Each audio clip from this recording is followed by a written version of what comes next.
Welcome to Brain Wellness, the podcast. I'm your host, Mandy NP. Each episode will bring you a new topic or interview related to brain health and wellness as part of my mission to help you on the path to a healthier, happier brain. So, let's get started.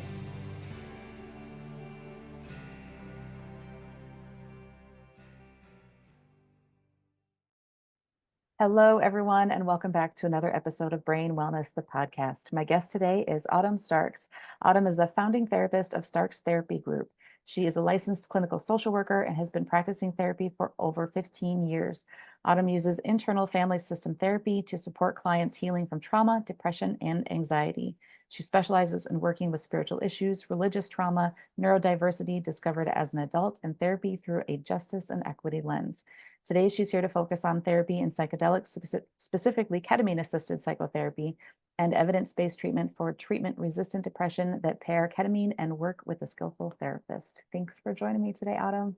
Thanks so much for having me. I'm excited to Yeah, be here. absolutely. So I always like to get a little bit of people's history. What's the backstory? How did you get to where you are now with your therapy group? Yeah, well, I always joke, like as a kid, I was the kid at the kindergarten table who helped the other kids share the blue crayon. Like you want the blue crayon, you can take the turn. That relationships, human relationships were always really interesting to me and how we could improve them and how we could have more harmony, more understanding.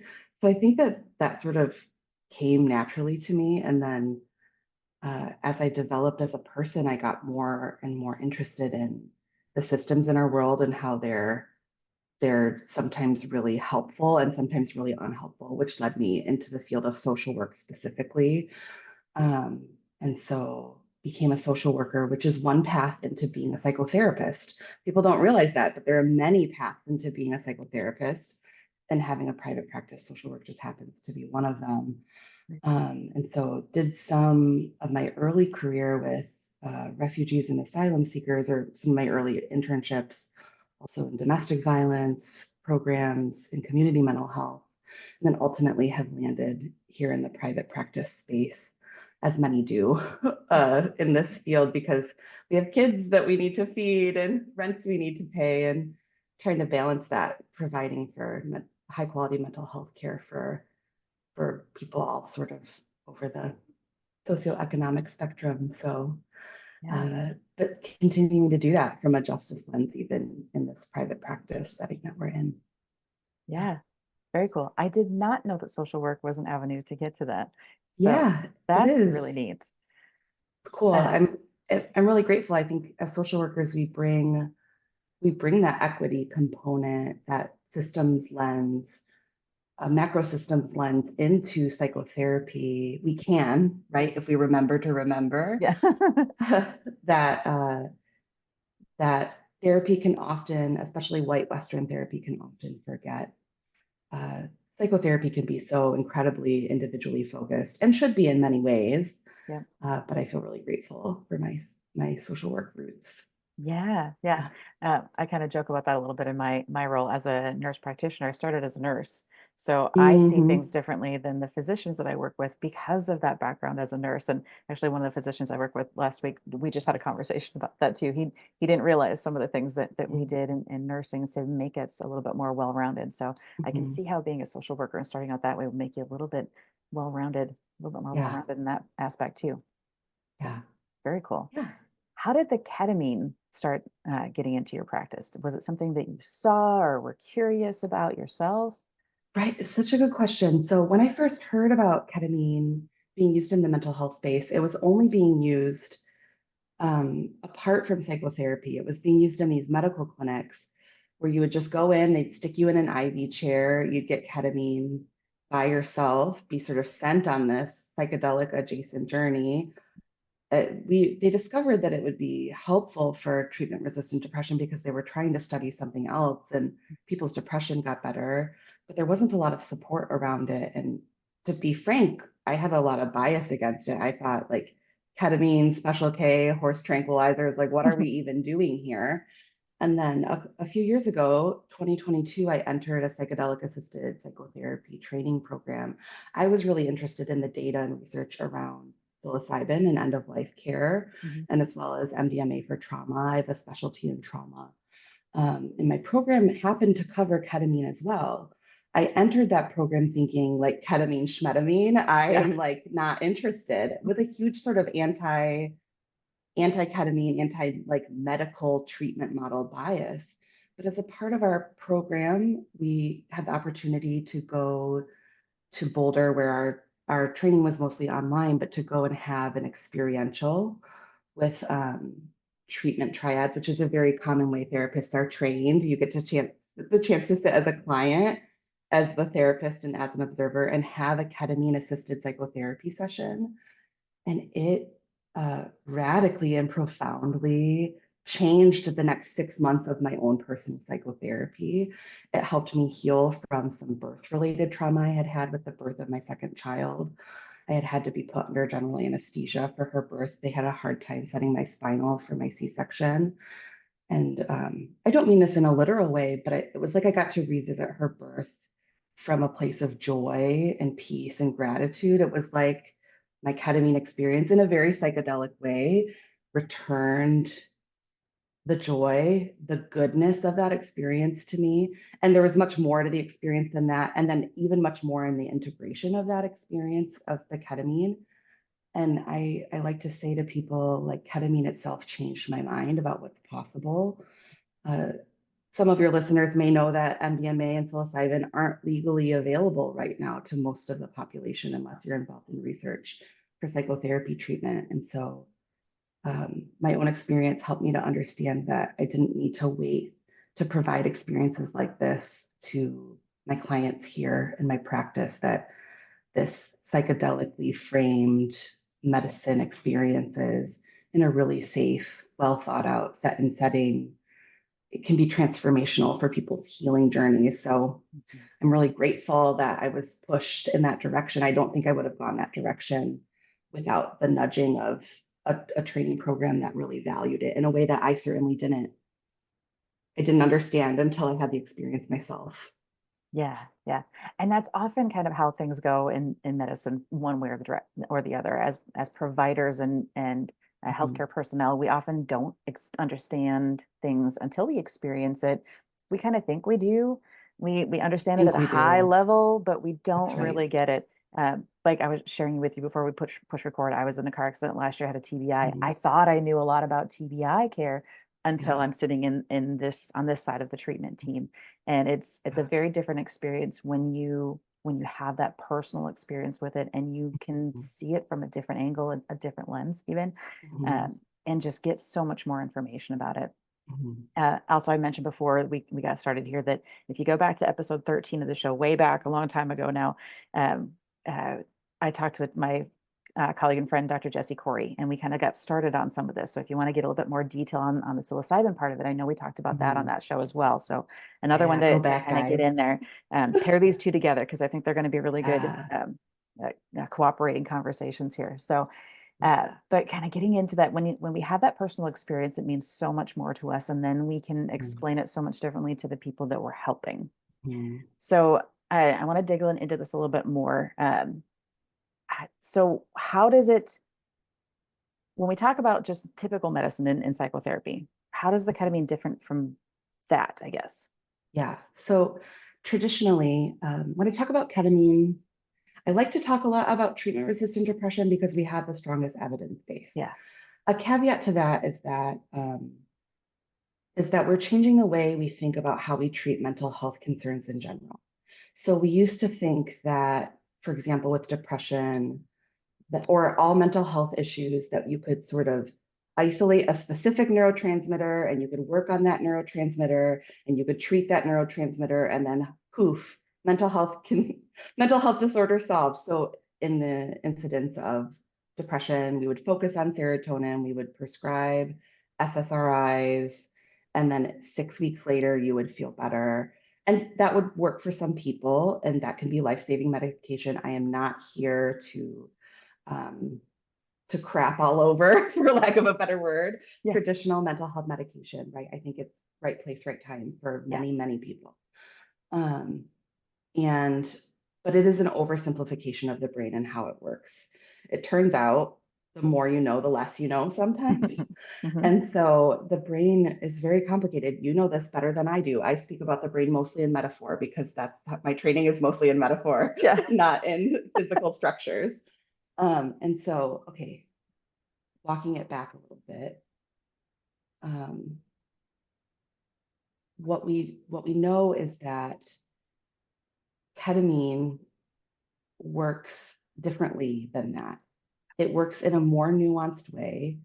It works in a different area that causes multiple downstream effects.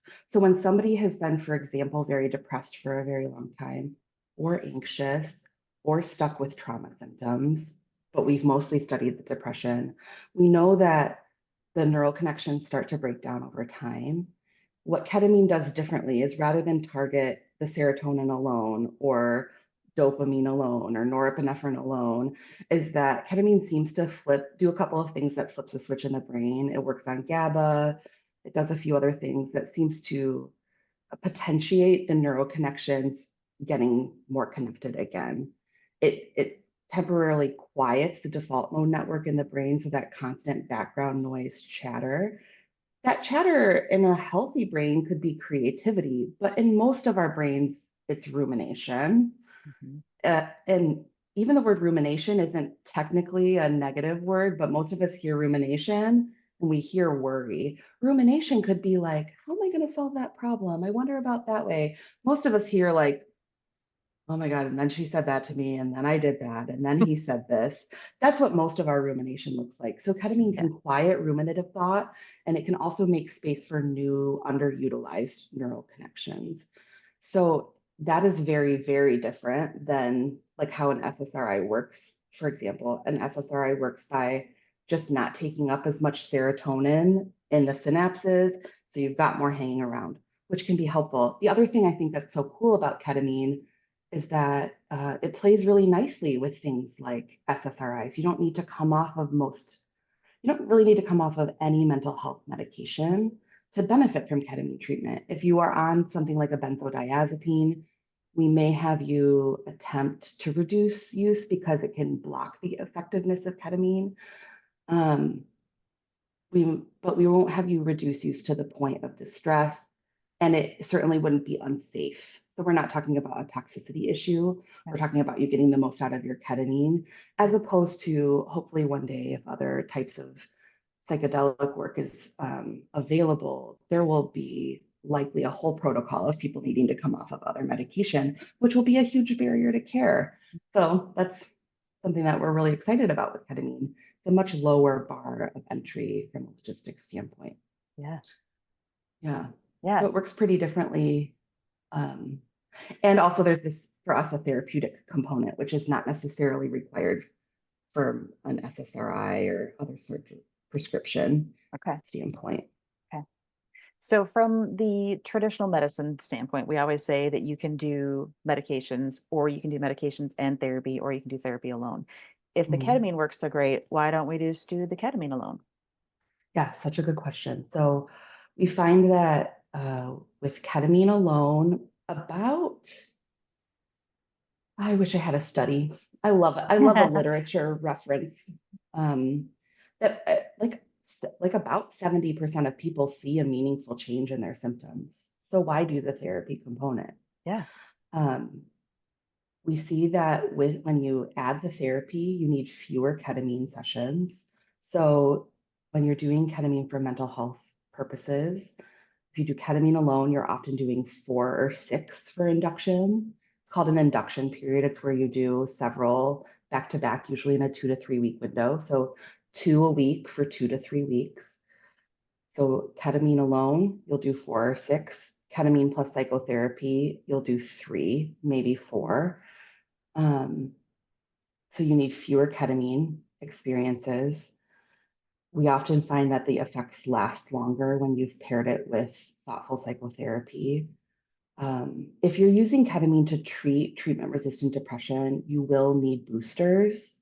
So the effects of the ketamine, the neuroplastic window that it creates, will wear off from a chemical standpoint.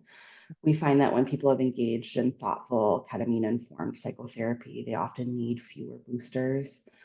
So that is like big picture why. I also think, though, from a psychological safety perspective, there's a strong case to be made, right? So a lot of people with depression also have trauma, or with anxiety also have had adverse childhood experiences, right? And whenever we're talking about ketamine, we are talking about doses that are creating an altered state experience, which can be distressing and scary for people. And most of these medicine only, ketamine only clinics, they don't have the capacity to do what we call preparation and integration in the medicine psychedelic ketamine space. And so they do a little bit, right? I don't Mhm. think that they're out there doing a bad job. And there's a place and a space for them. If people truly don't want to engage in psychotherapy, great, go do it. Find a good one. If you're here in Chicago, call me. I will help you find a good one. I'm friends with those guys, right? Yeah. Um, but I think you can just get so much more psychologically out of the experience if you will engage in a process of preparing to have a deeper relationship with the experience itself. I mean, think about it like a powerful dream. Like you can have a powerful dream that moves you to your core, but if nobody has taught you on the front end Mhm. how to think about dreams from a psychological perspective, and nobody has taught you on the back end how to capture your dream and think about it later, then you just have the dream and it was cool and then it's over. That's right. But if you're like a dream work therapist, you can be chewing on that stuff for 6 months. And right, it's like, what's your personality type even? Are you the type of person who wants to have this life-changing experience and like really chew on it and really make meaning? If Yeah. you are, then like add the therapy component. If you're not, then go just have the ketamine experience and feel better. That's awesome too. So I would Yeah. say some of it's that. Sure. It's a Sure. preference thing. And if you have a history of trauma, a history of dissociation, a history of feeling not safe in your body, then it's really important that you have a therapeutic component. Because, for example, in our practice, the therapist never leaves the room. Whereas Sure. in a medical setting, you may not be in a private room, or you may be in a room by yourself. And they're often pretty well monitored, but if you start to have a challenging experience, which can happen, those 30 seconds before somebody's in your room with you can be pretty scary. Yeah. And so we just don't want that happening here in our practice. Yeah. It's like the Yeah. difference between exploring a jungle on your own or exploring the jungle with a guide. Yeah, that's right. Yeah. When you're digging That's into what she psychotherapy, said. it's a jungle. It's a That's what jungle. she said. And you just don't Yeah. know what's going to happen. Yeah. And Very good. I always say prep is the thing that it doesn't 100% guarantee that you won't have a challenging experience, but it does make it less likely that you'll have a challenging experience. And we take the approach here um, that there's no such thing as a bad trip. Like if Yeah. challenges come up, they're often very purposeful and very helpful along the trajectory of Yeah. healing, of their meaning making and their self understanding. Yeah. You just need that assistance to get through it. So it's not Yeah, such a bad trip. It's an okay yeah, trip. yeah. Yeah. It can feel safe amongst it. Yeah. Yeah. Good, good. So who would be a good candidate then for ketamine assisted therapy? Yeah, so I think it's got the strongest indication, as I've said, for treatment resistant depression, Okay. um, especially folks who have suffered from chronic suicidality. Mm. It can be life saving if you have been chronically suicidal. Please try it if you've got the resources to do so. I don't want to overpromise to you if you've been chronically suicidal and you're hearing the sound of my voice. I don't want to overpromise to you, but it does help some folks that other things haven't helped. So please try it. See if you can make some movement there because there's hope for folks who have been chronically suicidal. Yeah. Um, and so that aside, I think people who have been stuck in their psychotherapy in general, as long as there aren't any safety contraindications. So people who have had trauma, who have had mental health symptoms that other forms of therapy haven't helped, or like Also, I think folks who have struggled with things like professional burnout. Mm. I specialize in treating other therapists. I love treating other therapists. We are often prone to burnout. Yeah. That's a population who I'm really passionate about treating with ketamine, or other medical professionals as well. Yeah. But I think in general, I mean, we see it being used in like corporate retreats and stuff, right? So it's actually incredibly safe and has a wide range of relevant uses. In general, we tend to think of it more as like a rule out model. So we don't tend to treat folks who have had any history of psychosis, or especially psychosis that has not been well managed. If you had like one psychotic episode that was related to a substance in your 20s and you're now 70, like we might think about it and do a cost benefit analysis. But like schizophrenia, certainly.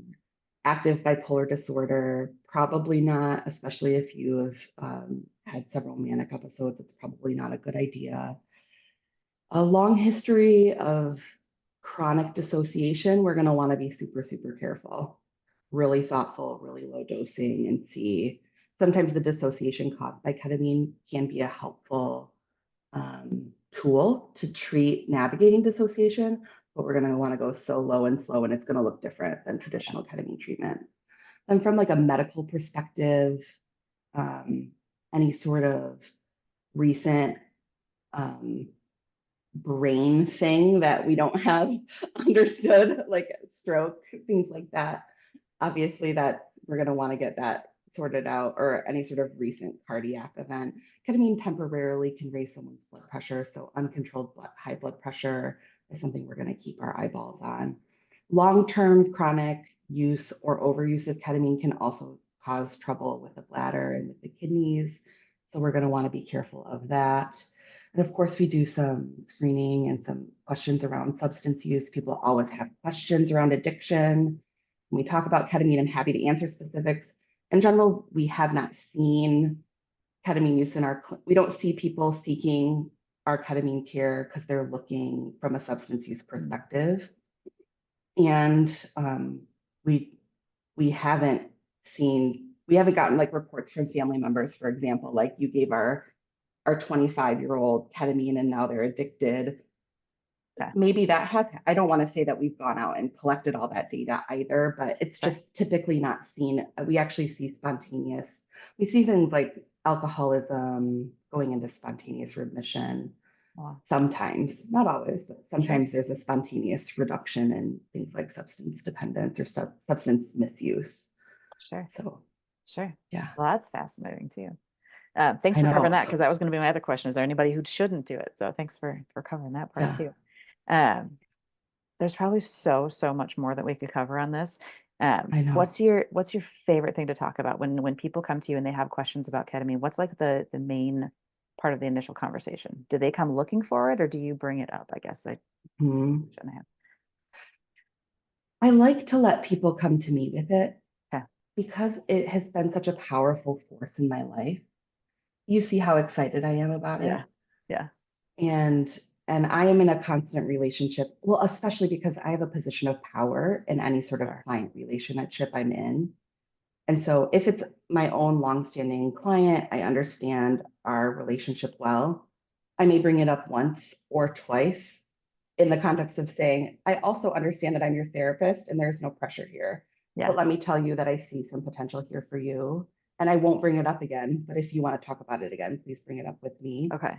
And so, which isn't exactly answering your question, I'll get to that. But Kind of does. I like to, it's actually a balance for me because it's such important work to me and I am so excited about it. Yeah. I think in the psychedelic therapy space in general, there is sort of this sense of like evangelicism of like spreading the good news, the Yeah. gospel of psychedelic medicine. Yeah. Um, because we're all so excited and we've been so personally impacted in a way that has been truly sustainable, truly life changing over years, not just a flash in the pan and then we're on to the next thing. Yeah. And so, because of that, I like to be actually really mindful and try to stick with answering people's questions, as well as really honoring their concerns and making a lot of space for the fact that we can't make a guarantee about what their experience will be, Mhm. about what their outcomes will be. I think that there's a lot of overpromising in the psychedelic and the ketamine space, and that's not something that I'm open to participating in. So, like for example, this is a great space for me to be like, and then I had an amazing experience, and the joy of the birth of my second child was returned to me. That wouldn't be an appropriate conversation for me to have in an intake appointment with a client. Sure, sure. So, because both things are needed in the conversation, right? People need to hear that story Yeah, to understand why this work is so important. But the yeah, person coming to me for answers about their care, it's not appropriate for that conversation. right. So, um, but I think what one of the things I enjoy about the work is balancing that in and spreading the hope Yeah, with 2 feet on the ground and the honesty of what it means to care for patients and clients really, really well yeah, with truthfulness, with like realism. yeah, yeah. Well, when you're choosing a psychotherapist, you want somebody that you know is going to be honest and open to the extent that is Mhm. appropriate for that conversation. Yeah. Yeah. So, yeah, We're in this like hope. We want to deal some hope because hope is there and hope is real. yeah, And we want to be in our integrity yeah, always. yeah. Well, that's Yeah. the best way to be. One last question, I guess, that came to mind with that when you're sharing your story of that birth trauma. So it makes me think of PTSD. It's just Mhm. in general, I had massive PTSD after my accident, went through EMDR therapy, which Mhm. made a significant difference. Awesome. It took months to get to that point. Mhm. How quickly do you see changes when you're dealing with somebody Mhm. with these trauma-based issues going through ketamine treatment? How long does it take to kind of get to some aha moments where they can get some of that comfort back? This is the cool thing about ketamine. Often after their first dose of ketamine, people come out of that experience and they're like, I feel different than I did before you gave me that ketamine. Mm, They're like, it's quiet inside Autumn for the first time in 10 years. mm. I get like face goosebumps. Yeah. And so then we're like, okay, yes, yes, yes. And the integration process starts. We're like, yes, yes, yes. Here's how we can help you hold that, build capacity for that. That feeling's going to go away.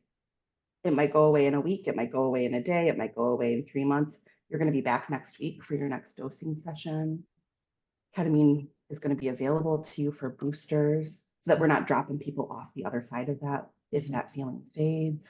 How do we integrate that? It's almost like sometimes the problem with ketamine is it works too well. And then we've got to sustain, we've got to find ways to help people see that they started here and then I'm using my Yeah. hands. Hang Yeah. on. No, They I start do at that all their the time too. Yes. baseline, their baseline is low, and then they have a peak experience. And then they come down from that and they're maybe halfway back down to their low, low baseline. And they're like, oh no, I've dropped off the cliff. And they're not recognizing that they're actually like 5 steps of standard deviation above where they started. They're feeling like we've dropped them off a cliff, but they're like getting out of bed every morning, brushing their teeth, and going to work just fine and participating in all of their family dinners with their children, Yeah. which was one of their goals. I mean, that's the other thing I love about ketamine work. It's so practically helpful. Yeah. It helps people to like engage more meaningfully in their lives, not just in all of this like esoteric meaning making that I've been Yeah. so excitedly talking about because Yeah. that's my sort of home base. Really So, practical in that way. yeah, with the boosters, is that like a lifelong thing? Or does there come a point where they no longer Hmm. need the boosters and that's just a permanent change? Great question. So I think if somebody from a biological standpoint has a very chemically depressed system, and again, I don't know that we totally understand what that means or if that truly exists, that person may long term want to have a relationship with ketamine. And that could look like monthly, that could look like they get so familiar with ketamine that it finally does make sense for them to even have rapid dissolving tab oral ketamine at home with a really, really thoughtful prescriber. It doesn't always have to look like expensive clinic treatment for the rest of their life Sure. either. But maybe because it just could be that their system will continue to benefit from a very consistent influx of neural flexibility. Um, but there is some evidence that after maybe a treatment period of a year or 18 months, we haven't studied this sufficiently because honestly, there's not a lot of money to be made because ketamine Yeah. is so cheap. It's so cheaply made that there's no money to be made from a pharmaceutical company angle. So there's not like a lot of like financial incentive to truly study some of this. But like anecdotally and in the ketamine treatment community, there seems to be some evidence that like committing to sort of a season of a year or two of ketamine with the therapy, that like there's sort of like long-term integration piece that happens where then maybe somebody is no longer in need of that long term. And also, some of us are just going to be in therapy for the rest of our lives because we're interested in ourselves and we're explorers. And that's true for some of us too. And that doesn't mean that we've like needed ketamine for the rest of our lives, for example. Sure. So Sure. that's Yeah. also another way of thinking about it. It's just another medical treatment, right? Yeah. Or like another way to explore Yeah. ourselves and like why we're here and who we are to ourselves. Learning So ourselves better without blood tests. yeah, yeah. Cool. Very cool. Very cool. Do you have any events coming up? I know you're local in Chicago. Mhm. Anything else coming up that you wanted to share with our Yeah, we're listeners today? we're quite treatment focused here. So watch our social media if you're interested. I do consultations for clients and therapists all the time for free if you've got a client to refer. We will be running a group in the fall for therapists specifically, but possibly open to other mental health treatment providers. Like I said, I'm really passionate about treating folks who are um, prone to burnout. And so over the summer here, I'm going to be collecting like a pretty robust interest list to run a group for providers, a ketamine experiential group Yeah. for mental health providers here in Oak Park, which is, I know, not where you like, where, not necessarily where your audience is, Right. um, but locally here. And then, but if you'd like to be on our email list for any sort of online digital events that we get up and going, Q&As and things like that, have people go to our website. It's just starkstherapygroup.com. And Awesome. we post Q&As and things like that, sometimes blogs. So Very good. yeah. Any other ways people can find you online if they want to learn more? Yeah, they can follow us at Starks Therapy Group on Instagram, follow our email list, come and check out what we're doing in those places. We're on Facebook as well. You Oh, know, all the yeah. places that Yep. the therapy practices are. And I'm pretty sure you sent me all those links, so I will include all of those in the Yeah. show notes as well. I Mhm. think there's certainly definitely more topics that we could cover, and we might have to do a part two to cover some of those other things that you guys do in your clinic as Oh well. yeah. Because I think that we're just kind of getting started with all of this. Oh So yeah. they Would might be love listeners to. might have to watch for a part two on this. But as far as the Yeah. ketamine part goes, any last things, words of wisdom or anything you'd like to share with our listeners before we wrap up? Yeah, I would say that if our conversation here has piqued your interest, but you've thought um, to yourself, well, my symptoms aren't that bad. Like I don't need ketamine. That sounds really extreme. Like that's for people who are really sick. Autumn said that that's for people who are suicidal. I'm not suicidal. I don't have treatment resistant depression. I would encourage you to remind yourself that minimizing your experience is a symptom of a mental health concern. And I would like for you to hear me say that corporations are using this at corporate retreats to make more money off of us, to use it as a creativity tool to decide how to like sell us things better. So it would be okay for you to use it to explore your own consciousness and your own recovery and your own healing. Yeah. But there's really like no such thing as like not unwell enough to benefit from self discovery as long as you can find a provider that you feel safe with. Yeah. And if you don't know how to do that, you don't know what that checklist looks like, sign me on one of those ways of connecting, and I can send you a list of questions to ask. Happy to do it. Happy to help guide you through that process. Yeah. I think we're all really guilty about comparing our traumas, the Mhm. big T's, little T's. If mine's just a Mhm. smaller trauma than somebody else's, but it's still a trauma Mhm. to you, and it's something that you can get benefit from in your life. So You don't that's have to good. carry that. You don't have to carry that shit around like that Yeah. anymore. It doesn't have to be that way. Put it down somewhere. Let somebody help you with that. Yeah. Yeah. Very Yeah. good. Very good. Good words to end on. Thanks so much for being here today, Adam. Thank you so much for having me. It was so nice to meet you. You too. Be Have a with great you. rest of your day. Yeah. Thanks for tuning in to this episode of Brain Wellness, the podcast.